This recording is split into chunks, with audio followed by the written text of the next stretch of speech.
It has been a long-standing tradition in Guyana that nationals, the Mark U School's track and field competition, be held in November window.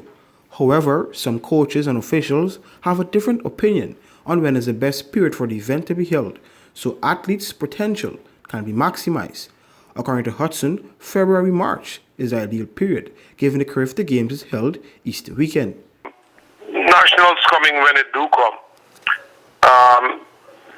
does not present an ideal situation for athletics in Guyana. We understand the dynamics of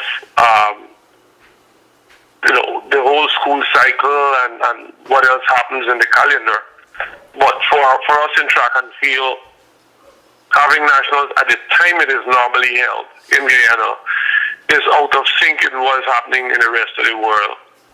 And I honestly feel that once there's a strong will to have it move, then it can be shifted to keep in line with what happens, as I said, externally of Guyana, which really and truly affects what happens here. And when you have these events coming up in June, July, in the summer months, in the northern hemisphere, and us having a major championship as late as November going into December does not do well in terms of having the child compete at a high level at that time and then come back to compete at that same high level again June or July. However, GTU President Mark Lyte indicated a major consideration is how it could impact the preparation for national and regional examinations. Lyte further felt consultations can be done for it to be held early in the year, so as to factor in athletes being in peak for overseas competition and still have enough time to prepare for exams. That's something to be considered, but I know for sure that that nationals don't just happen in November.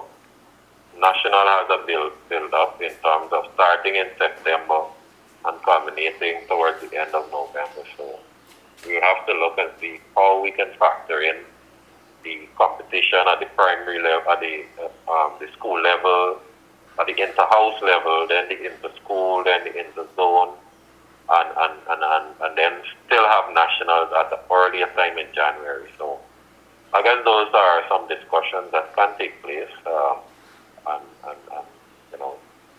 But it's not something we can actually discuss as to whether it can happen now at this point in time. With regards to the issue of examinations, Hutson felt that should not be a factor for the move not happening. The nation's children are basically in a mode of trying to prepare for either CXC or common entrance. But my humble view is that if that work is put in during the calendar year, if the education system is structured properly and we don't leave everything for the last moment, then that should not affect track and field. Newsroom Sport reached out to colleagues in Barbados who explained their equivalent to Guyana's nationals starts in December from the various in-house or school level and concludes in mid-March, in time for the Games. For the newsroom, Akeem Greene.